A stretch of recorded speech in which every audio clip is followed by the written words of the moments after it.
Every great conversation begins between two thoughts. Okay, so I did something last week that felt almost too simple to work, and it worked immediately. And I'm still a little annoyed about how simple it was. Tell me. I've been trying to drink more water for, genuinely, about 2 years. Always forgetting, always meaning to, always thinking about it, and then not doing it. And last week I just moved a glass of water from the cupboard to my desk, right next to my laptop. Always there, always full. And I've drunk more water in the last 7 days than probably the last 7 months. And you didn't try harder. I didn't try at all. That's what annoyed me. 2 years of trying. 7 days of just moving a glass. What you stumbled into, without knowing it, is one of the most powerful and most underused insights in all of behavioral science. The idea that behavior is not primarily driven by intention or willpower or motivation. It's driven by environment, by what is easy, by what is right there, by what requires the least resistance in any given moment. So the water wasn't happening not because I didn't want it enough, but because it was in the cupboard. Exactly. The cupboard created what researchers call friction, a small barrier between you and the behavior. And friction, even tiny friction, is enough to stop most behaviors from happening consistently. Because the brain is always choosing the path of least resistance. Not out of laziness, out of pure neurological efficiency. The brain is optimizing for effort. Constantly. It is designed to conserve energy. Every decision costs something.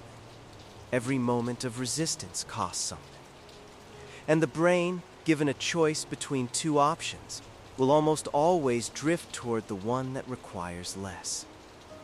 This is not a character flaw. It is the operating system of every human brain that has ever existed. So if the right thing requires more effort than the wrong thing wins. Almost automatically. Almost automatically, every time. And this is why willpower, as a primary strategy for behavior change, fails most people most of the time. Not because they are weak, but because willpower is a finite resource. Research from Stanford University shows that the capacity for self-control depletes with use, like a muscle that tires. Every decision you make throughout the day, every moment of resistance, draws from the same limited pool. So by the evening, when willpower is most depleted, that's when the worst decisions happen. Consistently.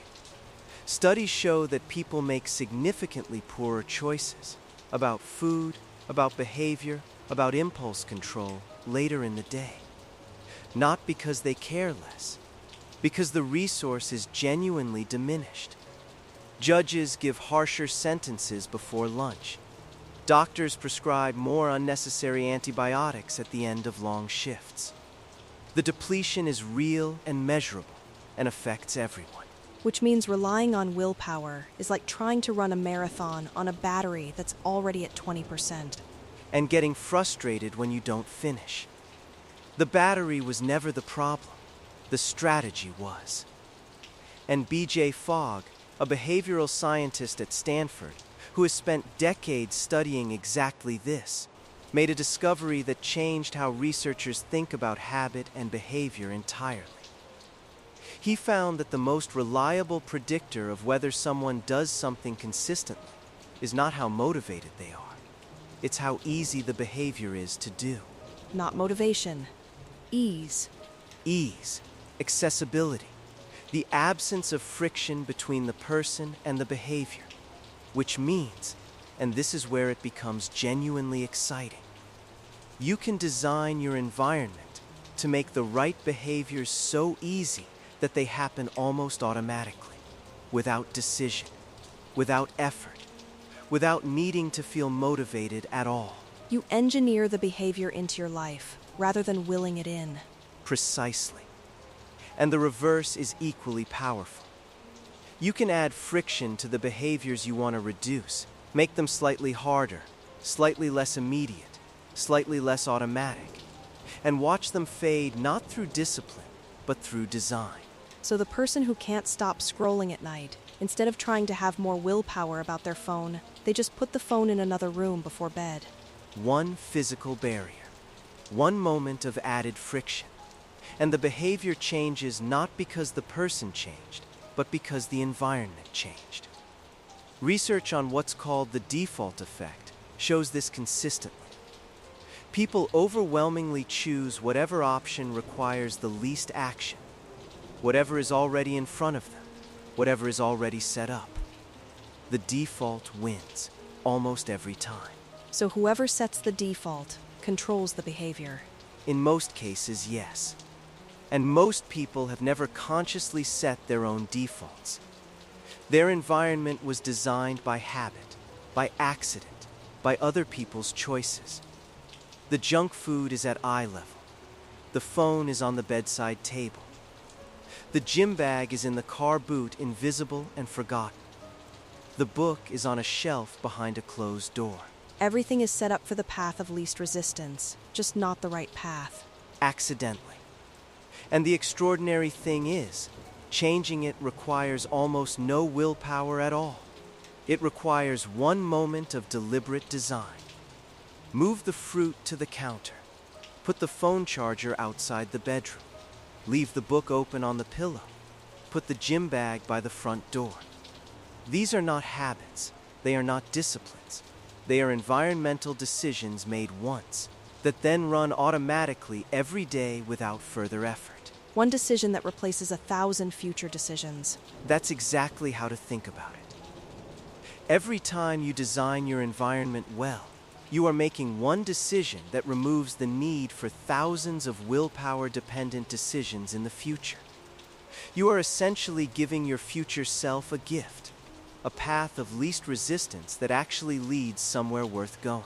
I'm looking at my own space right now and thinking about all the accidental defaults I've set. Things that are easy that I wish were harder. Things I want to do that I've made unnecessarily difficult. Most people, when they look honestly, find that their environment is working against them in dozens of small ways they never noticed. Because environments don't get designed deliberately very often. They just accumulate. What does deliberately designing an environment actually look like practically, beyond the glass of water? It starts with one question. For any behavior you want to do more of, what is the smallest friction point preventing it? Not the big obstacles, the tiny ones. Because tiny friction is what stops most things, not huge barriers. The tiny friction, like the gym bag in the car boot. Or the running shoes in the cupboard instead of by the door. Or the journal in a drawer instead of on the desk. Or the healthy food requiring preparation while the unhealthy food is immediately available. Identify the tiny friction, remove it, and the behavior often starts almost by itself. And for behaviors you want less of, add tiny friction deliberately. Log out of social media apps so you have to log back in each time. Put your phone in a different room at certain hours. Move the television remote somewhere less convenient. Delete the delivery app from your home screen so it requires more steps to access. None of these are dramatic changes. None require willpower in the moment. They are frictions installed in advance when you are thinking clearly that do the work for you when you are not. You're basically outsmarting your future, less disciplined self. Your future self will thank you, or more accurately, won't even notice, because the decision never had to be made. The environment made it. What about the emotional side of this? Because I think sometimes it's not just about convenience. Sometimes the resistance to starting something is genuinely emotional. The feelings we talked about last time. Can environment design reach that too? To a significant degree, yes. Because environments don't just affect physical behavior. They affect emotional state. Research on what's called context-dependent memory shows that environments carry emotional associations. The space where you always feel stressed triggers stress. The space where you always feel calm triggers calm. The space where you always do good work makes good work more likely. So creating a specific environment for a specific behavior trains the brain to associate that environment with that state. Over time, yes. Which is why having a dedicated space for focused work, even a corner of a table, significantly improves the quality and consistency of that work compared to doing it anywhere and everywhere. The brain learns, this place means this thing, and begins to shift into that state automatically upon entering it. Context as a trigger. The environment does the emotional preparation for you. Automatically, without effort, without decision. And this is where it connects to something B.J. Fogg calls motivation waves. He found that motivation is not a stable state. It rises and falls unpredictably. And building behavior systems that depend on high motivation means those systems collapse every time motivation dips, which is often. Because motivation is a wave, not a tide. Exactly. It comes and goes. And the people whose behavior is most consistent are not the most motivated people. They are the people whose environments make the right behaviors so easy that motivation barely needs to be involved at all. They took motivation out of the equation entirely. As much as possible, and replaced it with design, with defaults, with friction management, with environments that work for them rather than against them. Not because they are more disciplined, because they are more deliberate. Once, at the design stage. This changes everything about how I've been thinking about change. I've always framed it as, I need to be stronger, more disciplined, more consistent, more motivated. And what you're saying is, what if the answer was never more of any of those things?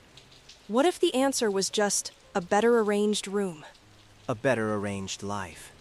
Not perfectly, not all at once, but one friction point at a time. One default changed. One small barrier removed or added. And over time, those small environmental decisions compound. The space starts working for you. The defaults start serving you.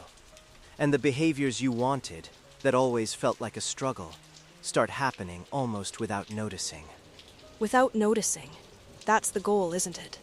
The behavior becomes so natural, so built into the environment, that it stops requiring a decision at all. That's when you know the design is working. When you look back and realize, I've been doing this for 3 months, and I don't remember deciding to. It just became what I do, because it became what my environment makes easy. I keep thinking about all the things I've blamed myself for not doing. All the times I thought, I just don't have enough discipline, enough willpower, enough consistency. And maybe some of that was true, but maybe some of it was just a glass in the wrong cupboard.